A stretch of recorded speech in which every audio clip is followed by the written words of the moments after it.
Kunja Bihari, Gopijana Vallabha, Girivardhari, Yashodanandana, Rajajana Ranjana, Yamuna Tira Vanachari, Hare Krishna, Hare Krishna, Krishna Krishna, Hare Hare, Hare Rama, Hare Rama, Rama Rama, Hare Hare.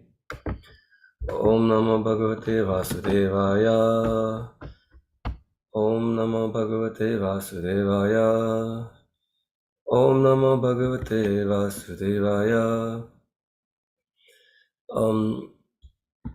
So we're reading from Srimad Bhagavatam, Canto 10, Samambonam, Chapter 29, entitled Krishna and the Gopis Meet for the Rasa Dance. And we're reading text 4 through 8. So I'll read the Sanskrit translation by myself and purport also. Should I share my screen, Prabhu? If you like, you can share, yes. Oh, okay, let's do it. Yeah. So we are reading text 4. So let's see. Nishamya Gitam Tadananga Vardhanam Rajastriya Krishna Grihita Manasaha Ajagmuranyam Alakshitodyamaha Sayatra Kanto Javalola Kundalaha. So translation and purport by disciples of His Divine Grace Bhaktivedanta Swami. So translation: when the young women of Vrindavan heard Krishna's flute, which arouses romantic feelings, their minds were captivated by the Lord. They went to where their lover waited, each unknown to the others, moving so quickly that the earrings swung back and forth. Purport: apparently each gopi went secretly, hoping to avoid advertising to her rivals the fact that young Krishna was in the mood for romantic affairs. Srila Vishwanath Chakravarti poetically describes the situation as follows. Krishna instigated a terrible act of thievery in Vrindavan when he played on his flute. The song of his flute entered through the ears of the gopis into the inner treasure chamber of their hearts. That wonderful music stole all their most valuable possessions, their sobriety, shyness, fear, and discrimination, along with their very minds. And in a split second, this music delivered all these goods to Krishna. Now each gopi went to beg the Lord to return their personal property. Each beautiful young girl was thinking, I have to capture that great thief. And thus they went forward, each unknown to the other. Text 5. Duyanto bhiyayukaschid doham hitva samutsukaha payodrishtritya samyavam anudvasya parayayuhu. Some of the gopis were milking cows when they heard Krishna's flute. They stopped milking and went off to meet him. Some left milk curdling on the stove, and others left cakes burning in the oven. Purport: the eagerness of these cowherd girls, so lovingly devoted to young Krishna, is shown here. Text 6 and 7. Pariveshayantastadhitva payayantya shishunpayaha shushrushyantya patin kaschid ashnantyo bhojanam limpantya pramrajantyonya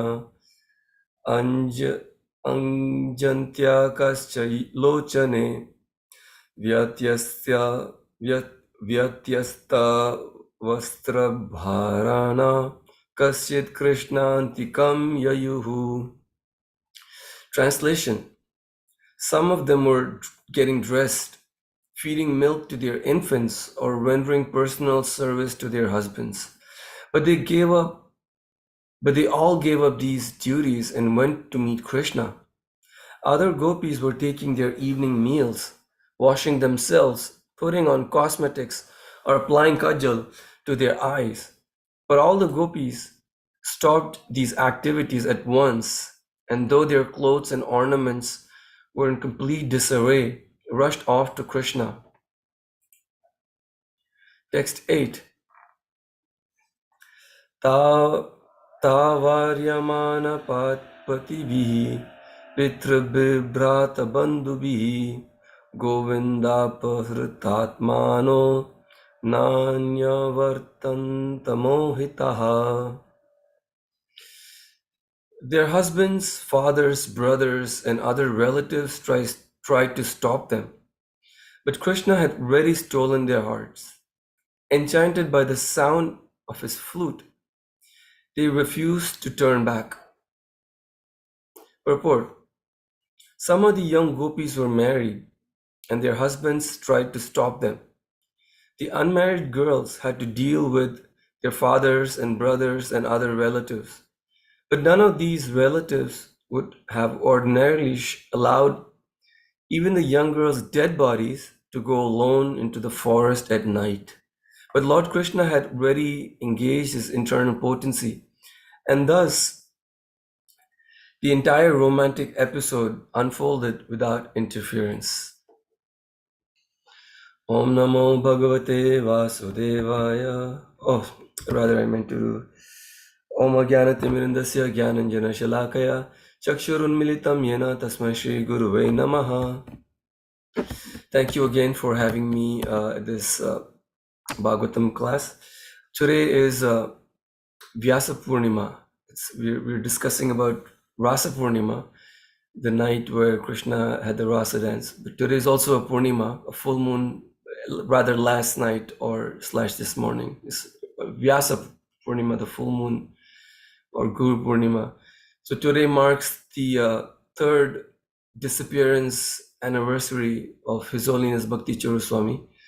So I'd like to start by offering my gratitude and respects and obeisances to His Holiness Bhakti Charu Swami. His contribution to this movement is just invaluable. It's just hard to put it in words. So I'd like to start by expressing my gratitude to His Holiness Bhakti Charu Swami. So we are now starting first of the 5 chapters in the 10th canto known as the Rasa Panchadhyay, or the 5 chapters of on Rasa Leela in the 10th canto.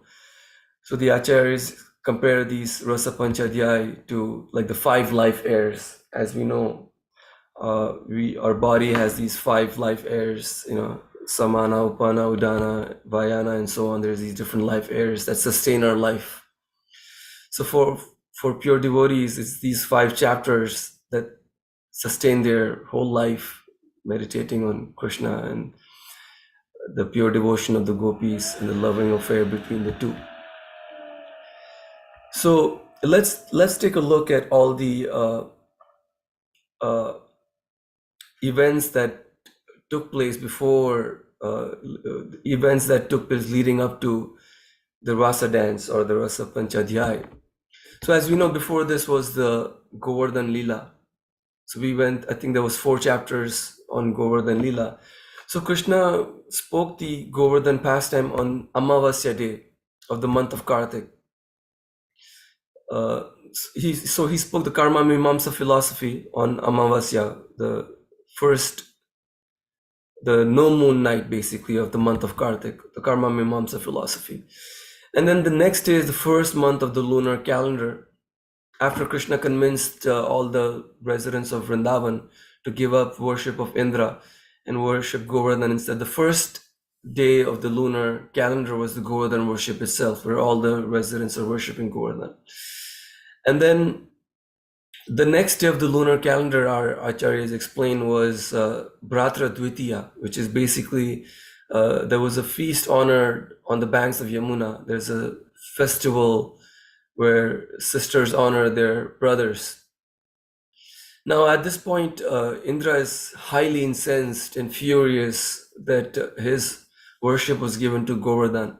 So, from the third day of the lunar calendar up until the ninth day, Indra is displaying his wrath and his power by trying to destroy the Brajvasis, by showering rains and thunder and trying to destroy Vrindavan. And as we know, Krishna lifts the Govardhan hill at his pinky finger. So that happens from the third day of the lunar month to the ninth day. And then finally, Indra accepts defeat. He becomes humbled. And on the 10th day, so on the ninth day also, Surabhi comes and Indra comes with Surabhi to pacify and so on. And on the 10th day, as all the cowherd men, all the men and women, all the gopis and cowherd men are going back, they're discussing the glories of Krishna with each other, with wonder, how Krishna lifted the Govardhan hill, and they're discussing the glories of Krishna. And on the 11th day, it's said that Surabhi then performed Abhishek on Krishna. And that's when actually Indra and Surabhi, they sort of come to, I think at Govinda Kund, where Indra is apologizing to Krishna. So that happens on the Ekadashi day of the month of Kartik. And then after Ekadashi is the Dwadashi day, where Nanda Baba goes to take a dip in Yamuna. So, and I think that's what the previous chapter was, where Nanda Baba is arrested, and then on the Trayodashi day, Krishna goes and he rescues and brings Nanda Baba back. And on the Chaturdashi day, the cowherd men, they all get a darshan of the spiritual world. They get a glimpse of the spiritual world. That's the Chaturdashi day. And then finally we see, then after Chaturdashi is basically the 14th day. I'm sorry, I should have said all these days in English. So Ekadashi is the 11th day, Dwadashi is 12th, Trayodashi is the 13th, and Chaturdashi is the 14th day. So the 14th day of the lunar calendar is when the cowherd men and women, they get darshan of the spiritual world. And after the 14th day, as we know, is the Purnima. So the Purnima is the full moon night, and that's when Krishna and the gopis, they enact the rasa dance. So now what's interesting is up until 14th day, Krishna is 7 years old. Amavasya, first day of the lunar calendar, second and so on. And then 14th day, Krishna is 7 years old. And then when Krishna performs the rasa dance on the full moon night, Purnima, he's 8 years old. So any idea how from 7 he jumps on to being 8 years old? So basically it is explained that they happen in 2 different years. So all those previous pastimes that we discussed on Govardhan Puja, all of those happened on 1 year when Krishna was 7. So that happened till the 14th day. And then the next year, Purnima of next year was when Krishna performed the rasa dance with the gopis. So for us, it's like when we, in Kartik month, for those of you who remember, Kartik, for us, Kartik, Govardhan Puja and Rasa, Sharad Purnima, they always happen back to back. We celebrate Diwali, Govardhan Puja and Sharad Purnima in the month of Kartik. So for us, it's back to back. But when these pastimes happened, they didn't happen the same year. So when Krishna performs this rasa dance, he's actually 8 years old, believe it or not. So many people, especially in India, might sort of wrongly accuse Krishna of engaging in wrongful pastimes. But as you know, Krishna at this point has not even reached puberty. So there's no question of course, Krishna is the Supreme Lord. From a material perspective, we cannot sort of expect an 8-year-old boy to act inappropriately with the opposite sex.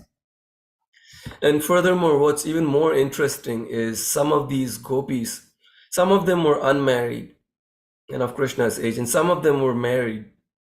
And not only were they married, they also had babies, infants. And Prabhupada, I think if I remember correctly, Prabhupada explains in the Krishna book that typically in the Vedic times, boys and girls were married off at a young age, and just at the time when they're hitting puberty, they have children. So around 12, 13 years of age, some of these gopis would have had their first child at the age of 13. So some of these gopis were even older than Krishna. So you can see how this pastime is not on a material platform. We cannot approach these pastimes from a material perspective, material consideration. They are transcendental to our material vision. So, and that to Krishna, Krishna is known as he's Atma Rama. He's self-satisfied, so he doesn't need to necessarily do this, but he's doing this to fulfill the desires of the gopis and his pure devotees. However, pure devotees desire to interact with him, Krishna reciprocates. So, like that, we see how in one of the previous chapters of the 10th canto, how the gopis they pray to Katyayani, they worship Katyayani, goddess Durga, praying to her to get Krishna as their husband. Then we see the Vastraharan Leela, where Krishna is stealing the garments of the young gopis. So all of this is to sort of fulfill the desires of the gopis, to have some loving exchange with Krishna. And these loving exchange, they're not materially tinged, like sexually tinged or materially inebriated. So they're like pure. They arise from a desire to serve Krishna. The gopis are thinking, if we act this way, it'll please Krishna. And Krishna is thinking, if I do this, this will please the gopi. So each party is only thinking of the other. How can I please the other party? So that's why Krishna does this rasa dance, in order to reciprocate the gopis' mood of love, gopis' mood of Madhurya rasa. And then, as we know, in these verses, it is being discussed that it's beautiful autumn nights, and Krishna is enjoying these nights. And at this time of the year, the temperature is just perfect. It's not too hot. It's not too chilly either.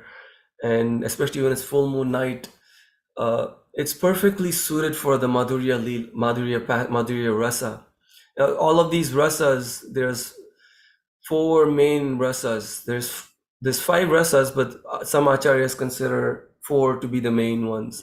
So these 4 rasas each happen there. Each time of the day is suited for one particular rasa, as we see. So the Vatsalya rasa, the morning time is more suited for Vatsalya rasa, and during the daytime is more suited for Sakya rasa. The cowherd boys are having pastimes with Krishna during the day. And then we see that the nighttime especially is suited for the Madhurya rasa, when it's dark, when all the residents, they go to sleep. And in Vedic times, of course, when there's no electricity, by sunset, 6 or so, it starts to get dark. So, and then the gopis and Krishna, they sneak out when it's dark. So the beauty of Krishna's pastime is Yoga Maya fully facilitates Krishna's pastime. So when it's dark, the full moon comes and it lights up the whole forest of Vrindavan. So beautifully further facilitates. So there is beautiful light even in the midst of darkness. So it's really romantic. It sets a beautiful romantic atmosphere by the banks, the sandy banks of Yamuna. And the banks of Yamuna are so soft and sandy that you can walk bare feet and you won't be pricked by these stones. So the sand is really soothing for the feet, and the cooling breeze of autumn is really pleasant for the body. And of course, the beautiful autumn blooms, all the flowers. I think in one of the previous chapters we discussed how in autumn, whole Vrindavan is really in ecstasy, anticipating Krishna's pastimes. The whole Vrindavan forest is just blooming in ecstasy. The flowers are flowers, creepers, and vines. Everything is geared for Krishna's pastimes. So in this setting, Krishna decides to sort of reciprocate with the gopis in this beautiful romantic setting. So then Krishna decides, and then the Acharya, in one of the verses, I think the text one, it says, in these nights, plural, Krishna is enjoying with the gopis. But that might sound a little like a grammatical mistake, like in Sanskrit grammar, like it was only one night. But the verse says, in these nights, Krishna is enjoying, Ratri. So then how do we understand, the plural? Again, the Acharyas explain that the Yoga Maya, under the influence of pure love, and also seeing Krishna's innermost desire, like the Satya Sankalpa Shakti, And the Satya Sankalpa Shakti is basically Krishna, and not only Krishna, but also his pure devotee. Whatever they desire comes to manifest, it comes to fruition. So this Yoga Maya, impelled by this Krishna's desire, the Satya Sankalpa Shakti, this Yoga Maya brought millions of other nights, other such beautiful full moon autumn nights. It brought millions of other nights, and it sort of condensed it into one night. Condensed it meaning this one night expanded into million nights. So although Krishna and the gopis were enjoying this rasa lila pastime, it seems like one night, but they were like millions of nights. Like just like I'm sure in our lives, whether it's material experience or spiritual experience, we might have certain experiences where we feel, I wish this moment wouldn't end. I wish this moment can go on for lifetimes and lifetimes and for infinity.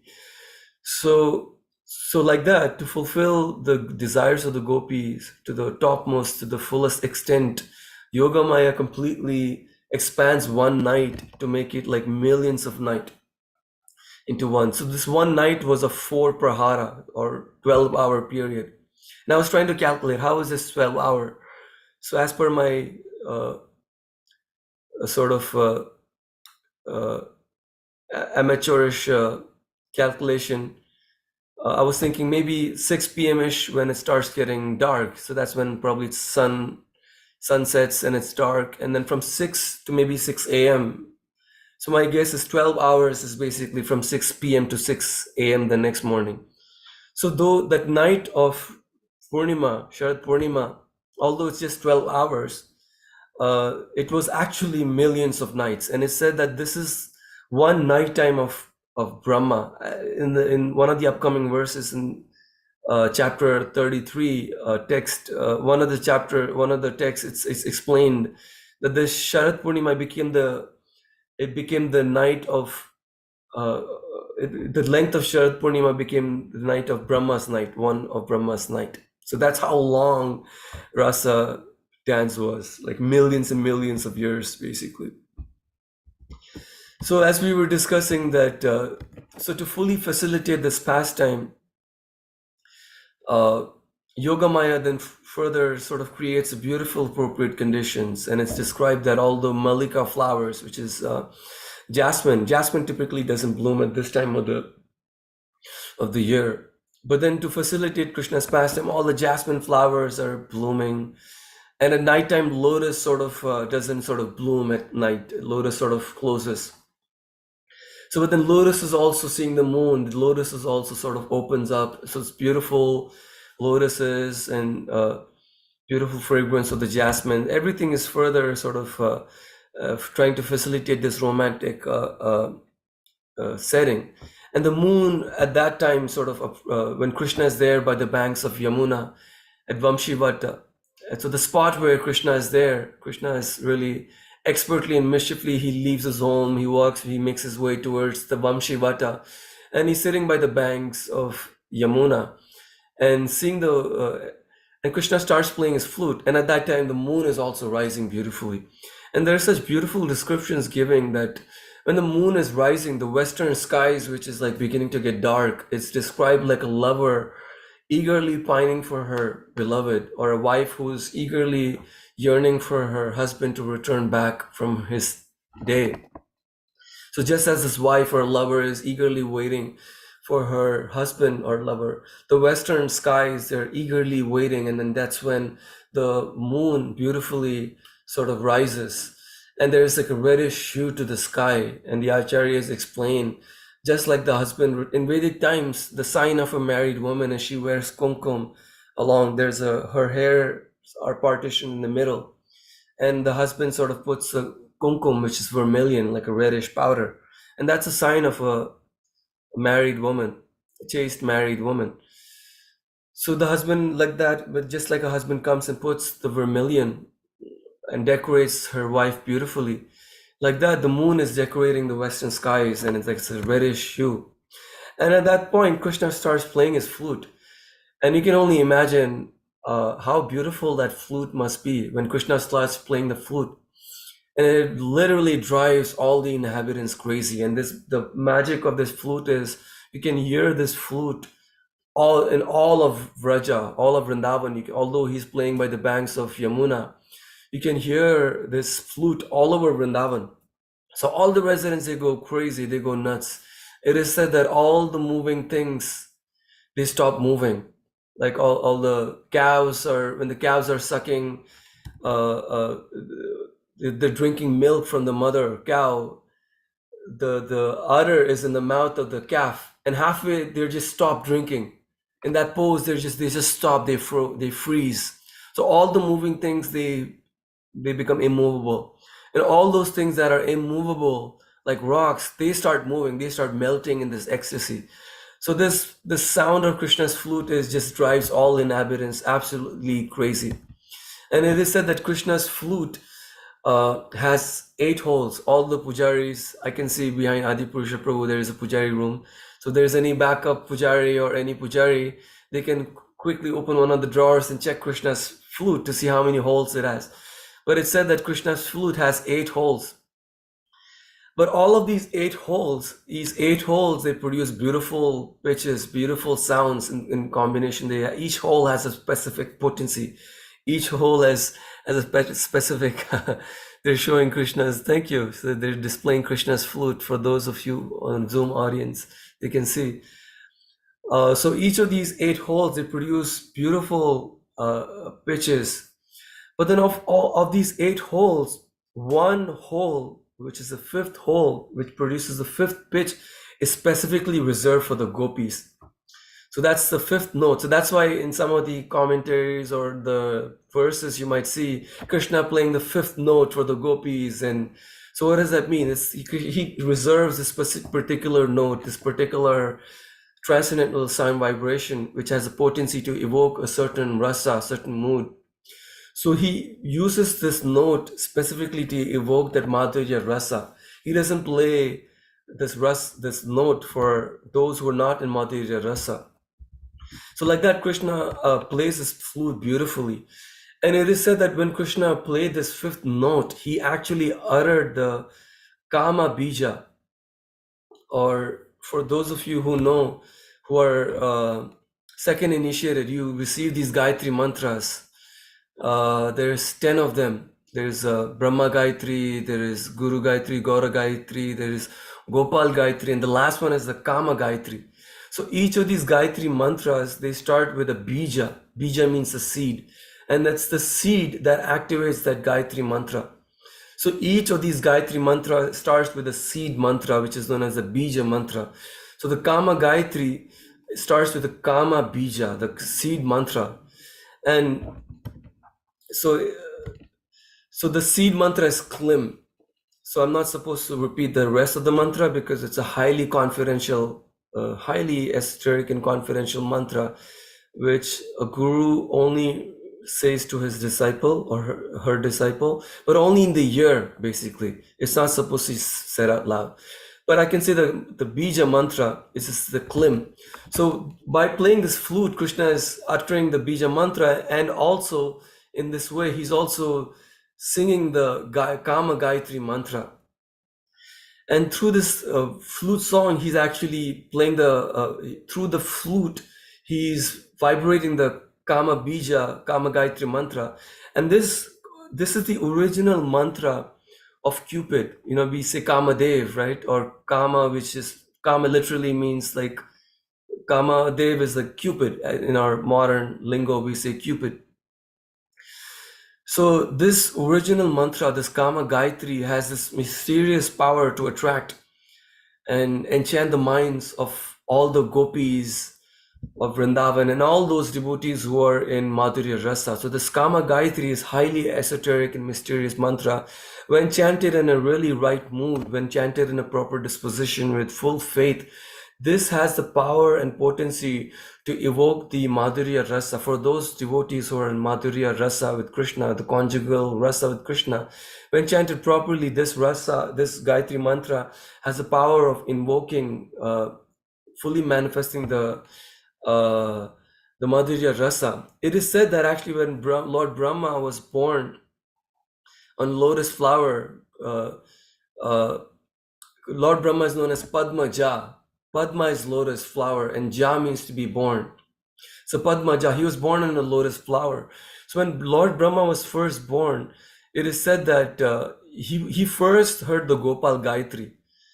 And the Gopal Gayatri is one of the Gayatri mantras we chant, which also it's really, really powerful. All these Gayatri mantras are really, really powerful. So by the power of the Gopal Gayatri mantra, Lord Brahma was able to create all of the material manifestation. And then after, by the power of Gopal Gayatri mantra, then he heard through Krishna's flute, it is said that Gayatri Devi personified through Krishna's flute, he could hear Krishna's flute, and he was again initiated the second time into the Kama Gayatri mantra. So anyway, I don't want to go into too much detail because we're also short of time. There's a lot of glories of these Gayatri mantra that I would have loved to get into.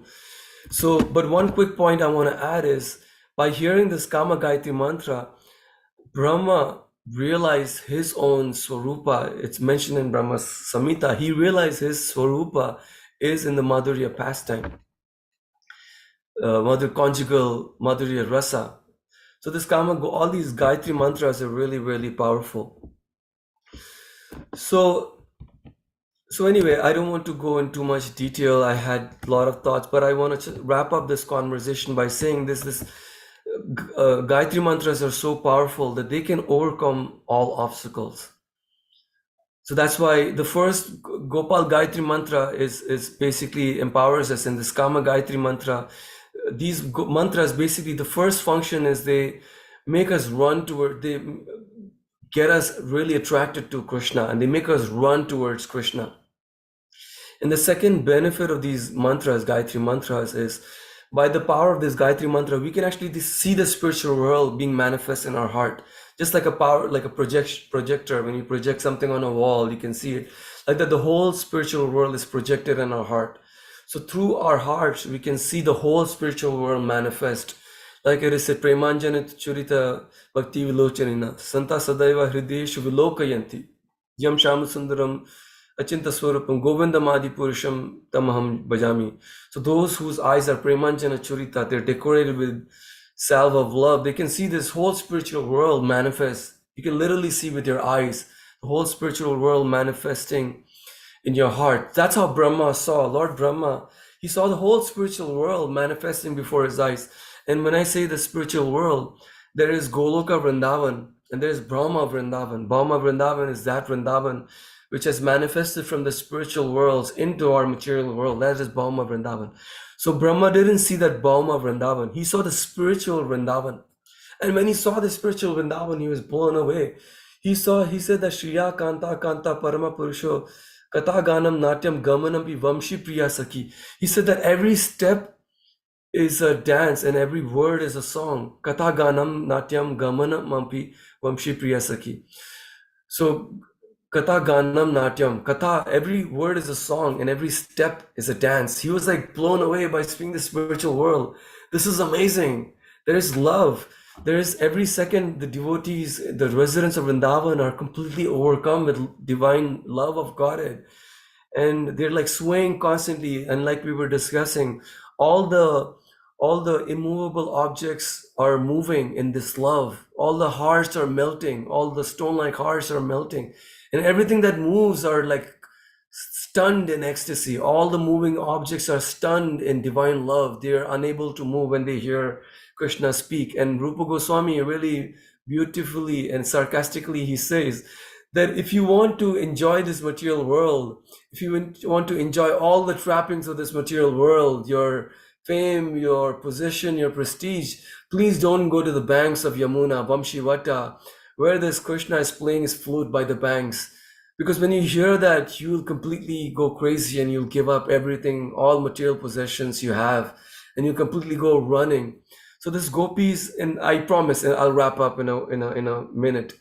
So the gopis, it is said that when they heard this, they came running towards Krishna, and as the verses describe, some of the babies were breastfeeding, some of them were serving their husbands, their fathers. They just dropped everything right then. It's not that, okay, give me a minute of, just give me a minute and then I'll go, Krishna, just give me 2 minutes, just 5 minutes. No, at that second, they just dropped it. It said that when the gopis were boiling milk, they didn't even have time to take the milk off the stove. How long it takes? Just like 5 seconds to take it off the stove, right? You're boiling milk. You're standing in front of the stove. It just takes like 2 seconds to take it off.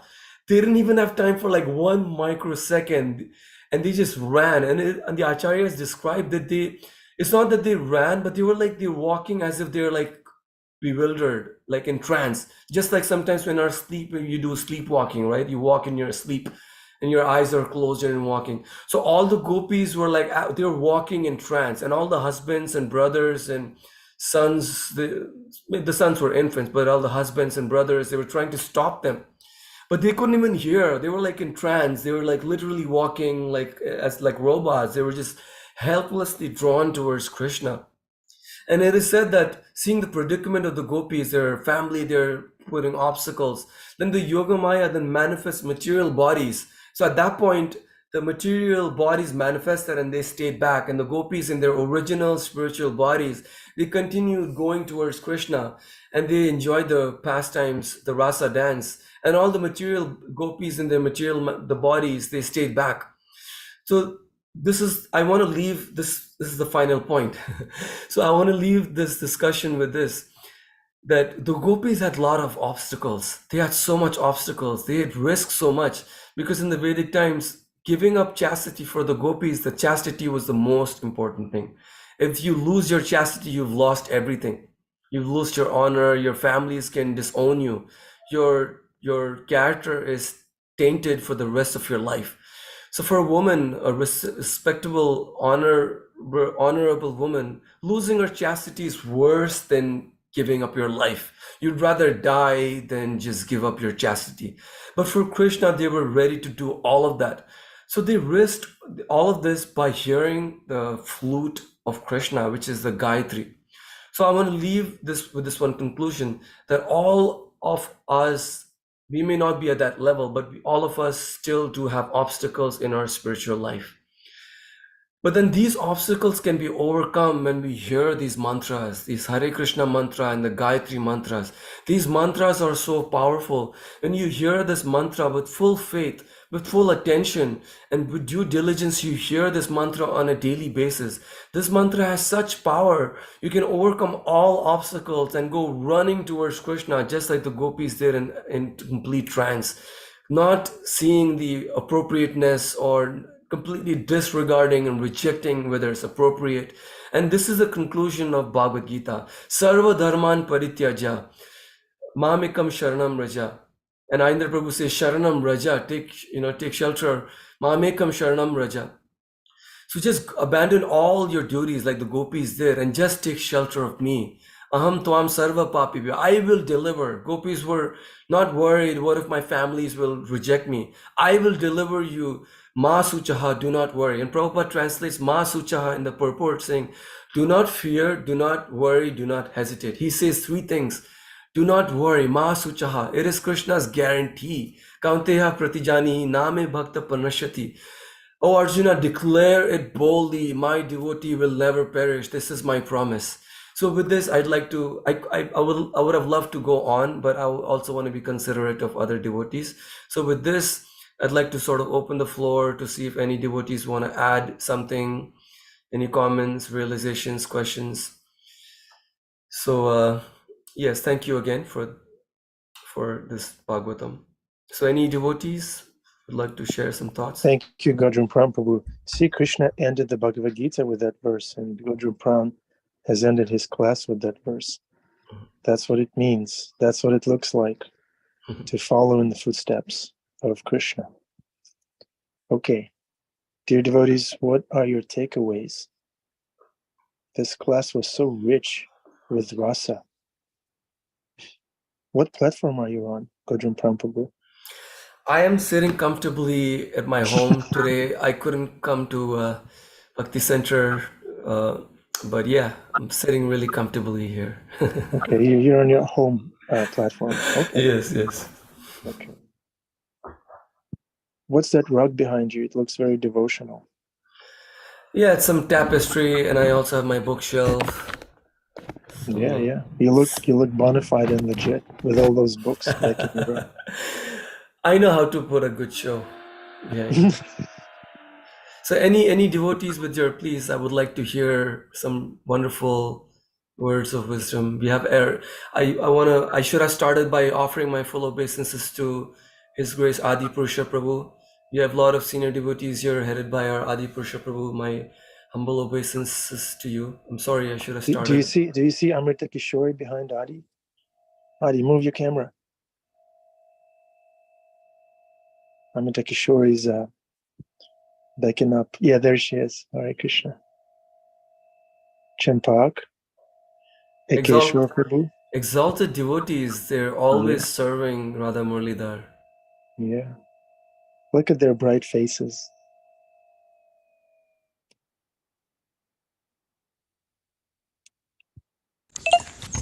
Hare Krishna. Yeah. Thank you, Amrita Kishori. Extraordinary class, fantastic class. You really brought it home, especially with the last point that when we see this is going on, people just leave everything, apparently. But by going to Krishna, everything else will be there perfectly. All right, I'll just beat it. Jai Shri Prabhupada. Turn on your cameras if you can. Krishna will take a look. See? Did it. Carla did it. He was in ecstasy. Dana Marie did it. You can do it.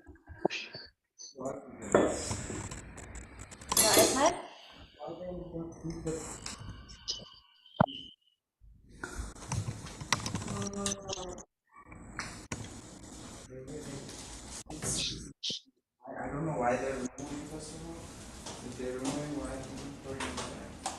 Maybe we'll just sing, huh?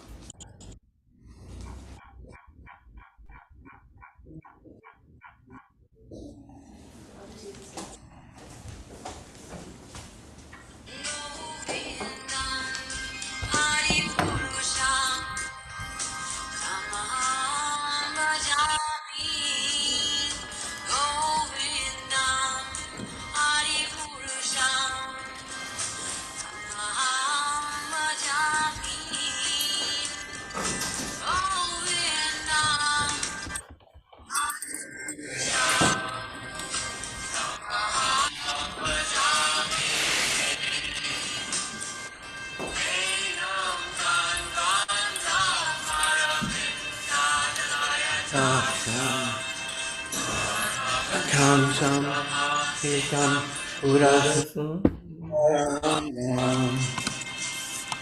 Kanda, Prakoti, Kamaniya, Vishesha, Soga, Govindam, Adi Purusham, Tamaham Bhajami, Govindam, Adi Purusham, Tamaham Bhajami, Govindam, Adi Purusham, Tamaham Bhajami, Anjani Yasya Sakalen, Riyave Kanti, Janti Pan, Kayanti, Tiram Kanti,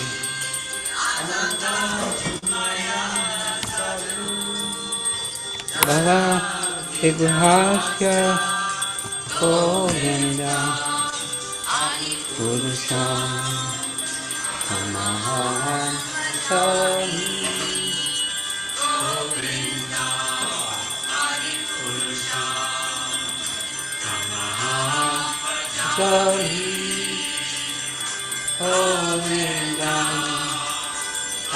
Purusham, Tamaham Sami, Govinda, Purusham, Tamaham Sami. Hare Krishna.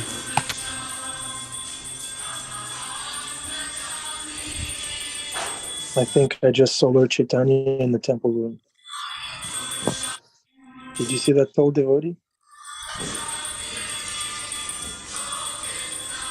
Yeah, that right there. Okay. Godruma Prabhu, do you see the question in the chat?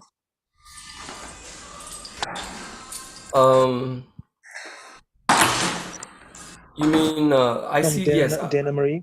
yes. So I'll read that question for our audience. Were the other residents affected by Krishna on this night, like the gopis? So I think, like we were discussing, the fifth note that Krishna plays is specifically for the younger gopis, or the gopis in, rather I should say the gopis in Madhurya Rasa. So other residents, like we were discussing, different time of the day is reserved for different rasas. So the morning time is like Vatsalya Rasa. During the day it's Sakya Rasa, meaning all the cowherd boys in the mood of friendship with Krishna at that time. So different time of the day, Krishna places flute for different devotees to attract their heart accordingly. So at night time, the fifth note was reserved for those gopis who were in the mood of conjugal love. Because if you see nighttime, Yashoda, Mother Yashoda and Nanda Maharaj, they're usually asleep. So they are asleep so that Krishna can then sneak out, and all the other older parental devotees are asleep. So obviously Krishna doesn't want to wake them up to say that, hey, I'm in the forest. Imagine if all the boys showed up for that with all the pranks and jokes. Would have been ruined. And also Mother Yashoda will immediately come like, Krishna, what are you doing at this time of the at night? She'll immediately come back home. So at that Nanda point, Maharaj would come with a slipper in his hand. So yeah, they'll come back. Krishna, it's not safe for you. So Krishna sneaks out every night, and then he plays that note, which only the conjugal Madhurya bhaktas can hear. Can I follow up on that question? Yes, Prabhu. Just quickly. So where do we find ourselves as aspiring devotees in that Rasa Leela? Is that supposed to be relishable for us? Are we supposed to be attracted by that? Yes. Or yes. it's just for gopis? No. There is this verse, Vikritam Vrajavadu. Because I see Bhima is clearly attracted to that. Bhima is such an advanced devotee. I heard one of his classes maybe a year ago. I was just so moved when I heard that class. I could only hope to follow on his footsteps. Yeah, everybody cried in that class. It's called Am I Still Bhima? I encourage everybody to look it up on YouTube and please, cry. Yes, please listen to that class. But there's this verse in the 10th canto which said that this pastimes of the gopis, they're meant for even conditioned souls, because they cure the hridroga, or the lust disease of the heart. So when you hear these pastimes of Krishna and the gopis, but the main thing is from a bona fide source, from a bona fide authoritative source, when you hear this in such a setting, then the lust disease, all of us have a heart condition. You know how doctors diagnose a heart condition. You're like at a high risk for a heart disease. So all of us are at a high risk or suffering from a heart disease, and that the hridroga is lust. So by hearing these pastimes, see, that is why Prabhupada first translated, even before he completed the Bhagavatam, he translated the Krishna book. That is the sweetest part of the whole Bhagavatam. And he translated even the pastimes of the Rasa Leela. He translated that. He didn't skip that, but he did it in such a way that can be understood in a proper way, how we should hear from the Sampradaya.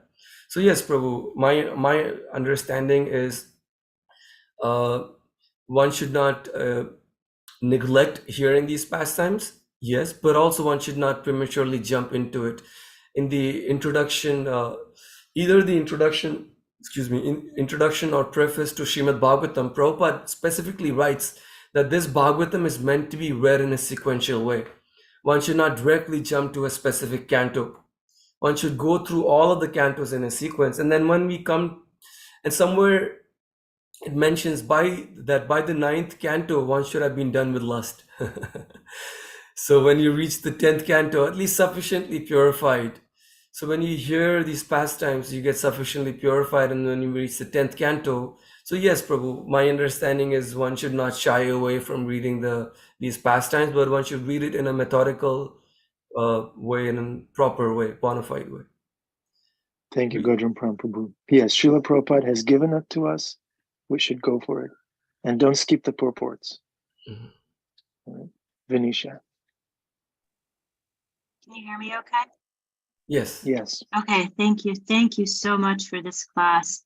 This is the first time that I'm hearing these pastimes, and I'm so grateful to be hearing them from you. It was so perfect. And I just wanted to thank you to start. I have two questions.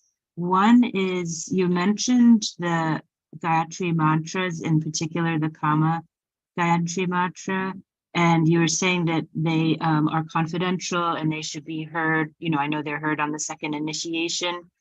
They are, like everything, obviously available on YouTube. Do you advise that we don't listen to them in this way and that we wait for more expert instruction, or is it okay to listen to them? So you said the Kama Gayatri is on YouTube. Yeah, Um, I are don't know you? if it's the right thing, but I mean, Godruma Pran, you should report it to YouTube. That's they're breaking the community guidelines. Are you talking about the one that starts with Om, or the one that starts like that? Is that the mantra you're referring to? I can look now. Because But there maybe are. you can, yeah, the question in general, if it were to be Okay. there, is it inadvisable to partake of it in that way? So there's 7 Gayatri mantras, of which the first one is the Brahma Gayatri. That is a common that you hear that a lot. People chanting loudly, people chanting publicly. You might hear YouTube videos. I really doubt if there's a YouTube video of Kama Gayatri. So there's 7 Gayatri. So the sixth of those 7 is Gopal Gayatri. And then 7th one is the Kama Gayatri. So Kama Gayatri is exclusively like a conjugal rasa. But to address your question, which is, what do you do when you hear this publicly? So, I mean, yes, it's nice to avoid it, but even if you do hear it, it's not like it's like you'll be sort of, your spiritual life is hampered. It's just said that these mantras are ineffective when you don't hear it from the right source. Okay. So it is said that sampradaya vihina ye mantraste nishpala mataha, which means that these mantras, if they don't come through a bona fide disciplic succession, they don't have any result. So they're like just empty words. It's just like saying, like Prabhupada always give this example, or like Coca-Cola, or saying these words. Yeah, right. You can repeat those words, they don't do anything. So if you hear these mantras from a non-bona fide source, or if you hear from a bona fide source but you're not qualified, both apply. You have to hear from the bona fide source, but then just because you sort of somehow sneakily hear from your guru. But if you're not qualified, then you don't. That's why in ISKCON, we get these mantras in second initiation, and that the guru sees that the disciple is qualified. And so when you're qualified and you hear it, that's when the mantra actually takes effect. Got it. Thank you. The second part of my question is about Krishna being 8 years old during this. Was that interpretation added later, or is that an original interpretation? Is that original to the Srimad Bhagavatam that he's 8? So when you say that interpretation added later, you mean was it excuse me for is it part of a commentary that came later, or is it intrinsic to the text that he's 8? I'll have to go back to the text itself, but I know this is part of a commentary. So our Acharya has especially, I think even Prabhupada mentions this in Krishna book. He mentions this in Krishna book, if I remember correctly. So this is, and this comes, I think, from Vishwanath Chakravarti, because, and this is not just something that's added, but this is known by fact, because Krishna was 7 years old. That is like a well-known fact, that Krishna was 7 years old when he performed the the Govardhan Leela. And then our Acharya explained that the next year was when Krishna did the Rasa dance. So he was 8 years old. So yes, this is coming to us through our Acharyas, or our previous saints in this disciplic succession. Thank you. Thank you for that question. Thank you, Godruma Pran Prabhu. You know your trade. You know what you're talking about. That's nice. Adi Purusha Prabhu. Adi. Hare Krishna. Yeah, I missed a little bit of the afterglow, so I'm not sure if this was covered. Can you hear me okay? Yes, Prabhu. Yeah. Yes. Um, Many people ask, well, they left their babies, they left their husbands. What happened to those babies? What happened to those husbands when these girls just ran away? You know, and is that right? Is there some? Why does it have to just? You very powerfully explained that the Krishna's attractiveness is so wonderful that everything else pales by comparison, and they instantly walked away from the boiling milk and everything else, and they saw that anything else besides devotion to Krishna is simply like smoke, just some kind of ridiculous activity. So we see the many devotees do that. They actually step out of um, their occupation, their other activities and desires in this world, and they come to give themselves to the spiritual master. And the Brahmin is like the sold out dog, willing to, whatever the spiritual master wants, that's where I'll go, that's what I'll do. Um, so what happens to their families, we've seen. But actually what happens, as far as I can understand, is this is the highest benefit that we can do for our family. My mother and my father left this world, and it took them a while to have some appreciation after I came to the conscious agreement that actually this was something good and that I loved them. And I know that when they left this world, whatever shred of, you know, benefit I've been able to do by trying to offer service to Srila Prabhupada and Lord Chaitanya's mission, that they'll see a deposit in their spiritual bank account, that they may not completely have appreciated it before they left, but we know that this is, don't think that it's just like watering the root of the tree benefits all the leaves, You can run around trying to please everyone else, or you can just serve Krishna. And there's a wonderful, simple quote from the Bible that says, "Seek first the kingdom of God, and all else will be given to you." That by doing this one thing, you have no more debt to the ancestors, to the demigods, to, your parents, relatives, the government, that this is um, complete. And so when people ask, well, what happened to those? They walked away.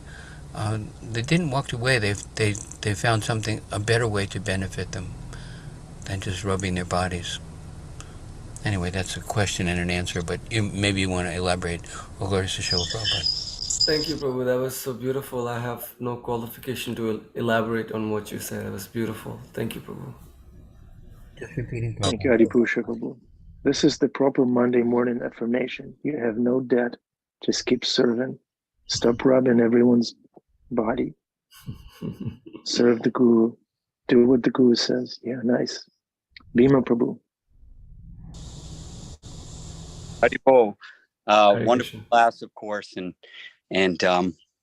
of course we always approach with caution these pastimes. I remember Radhanath Maharaj told me that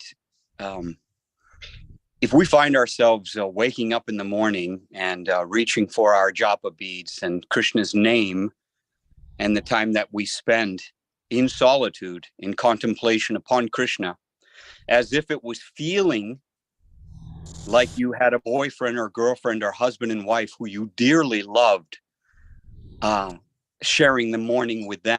If that feeling is the same, then you're qualified to understand, at least. It doesn't mean that we can't listen to these things, just like it doesn't mean that we can't hear the Kama Gayatri. Klim Krishnaya Govindaya Gopi Janavalabha Swaha. It benefits everybody. There's names of what Krishna's pastimes. Prabhupada, when he's saying Jaya Radha Madhava Kunja Bihari, he's hiding in the kunjas. He's hiding. We go there. We go to that secret place when we wake in the morning at 3 a.m., 4 a.m., 5 a.m. before the day hits us. That's that secret place we go to. So if Maharaj told me that if of course I was young at the time, I had no idea what he was talking about. I hadn't been married, but when you feel in your heart the same feelings that you have in the material world in regards to attraction, automatic, spontaneous attraction, then you get, if you have a spontaneous attraction to run towards kirtan, or a spontaneous attraction to run to your japa, etc., then this is the same thing as Krishna, as the gopis running towards Krishna. And that if one has that, then one doesn't need to leave your family. We find these times that we can run to Krishna. Godrum, what is the Sanskrit and the English translate? Daylight for the realized soul. You mean Yanisha Sarvabhutanam Tasyam Jagriti Sami? That one from Bhagavad Gita? Yes, What is yes. night for all being is day for the Introspective sage called Bhima Das. Yeah, right. Anyways, I found that I had I didn't have a chance. I didn't really have a chance unless I rose super, super early in the morning as a family man with many responsibilities and a business and a farm, etc. I didn't have a fighting chance in Krishna consciousness unless I rose earlier than even the rooster next door to my window woke up. So the rooster would go off at like, I think 4:30, and had already been up at 3:30, and I used to mock him out the window. I used to mock the rooster. So, and that was my only chance at salvation. So these stories, the practical application in our lives of Krishna, the gopis running out at night towards Krishna, is the self same impetus and spontaneous. And not to say that any of this was spontaneous with me. This took years. It took COVID and months. It took COVID and months of misery rising to get used to realigning my circadian psycho, so that that's what it was, circadian psycho, that my eyes would open up automatically at 3 a.m. That also necessitates going to bed at 7 p.m. or 8 p.m. and not eating at night. It necessitates a lot of prefatory work. I don't mean to ramble on here, but we shouldn't see these things as unapproachable, that we should see them as practical applications in our lives. And I don't want to speak onward here, but I just don't want people to feel estranged from these things, and try to see how they fit into our own daily lives, that we don't need to leave our families. We just need to just reverse our schedule and put the most important thing, as Adi said, first. Seek ye first the kingdom of heaven. That kingdom of heaven begins before the sun rises. Hare Krishna. Hare Krishna. Beautiful. Thank you, Prabhu. Beautiful as usual. Interesting. Yeah, we could speak more on that, but yeah, let's practice what we just heard. Let's go practice. Yeah, thank you, Godruma Prabhu. I have nothing to add. I don't want to add anything. It's just so perfect. What Adi said, and Bhima Prabhu and Venetia, Godruma Prabhu, of course. It's perfect. Thank you very much, Prabhus.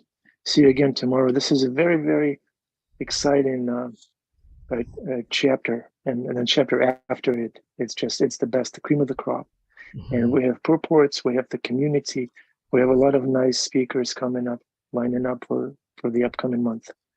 So Godruma Prana is definitely one of them, one of the top shelf speakers that we have, by Krishna's grace. Thank you, Godruma Prana. Ki jai to you, ki jai to all of you dear devotees who are listening on Zoom, on YouTube, everywhere. We love you. Come again tomorrow. Hare Krishna. Hare Krishna.